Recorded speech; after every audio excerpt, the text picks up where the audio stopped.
I'm here in the heart of London, in one of the biggest estates in Britain, and I've been amazed at the way people are dealing with the problems they face on housing, on health, and above all, crime and the fear of crime.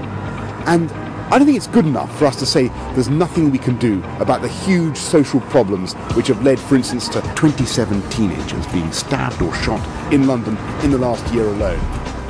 It's no good us throwing up our hands and saying we can't do anything about it. There are people who are doing something about it, and I want you to meet some of them now.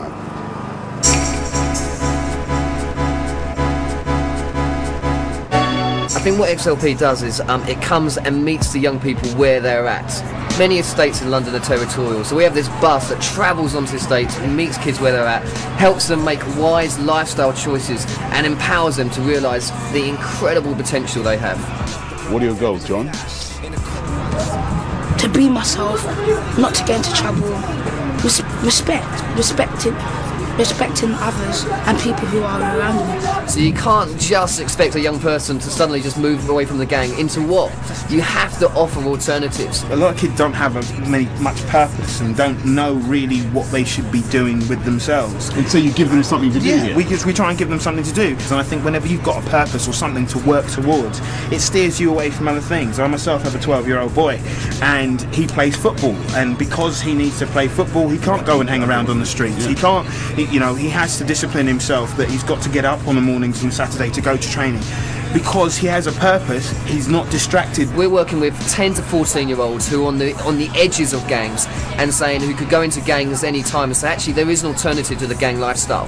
And secondly, we're working with gang leaders and saying there are exit routes. It's tough to get out of a gang, it's flipping hard work, but it is possible, and we want to show people the possibilities. I don't know what people would do without this bus. Like most people think that it's there to help them and help others. So it makes everyone feel safe and more secure. I guess our heart in XLP is to work with the kids who everyone else has written off, who are at the bottom, who are in the bottom 10% of the school, and to say actually, someone believes in you, we believe you can do something with your life, and that's what XLP is all about. I think it's inspiring to see what groups like XLP can do to give these kids a sense of excitement and encouragement and esteem that they might otherwise get in the gangs.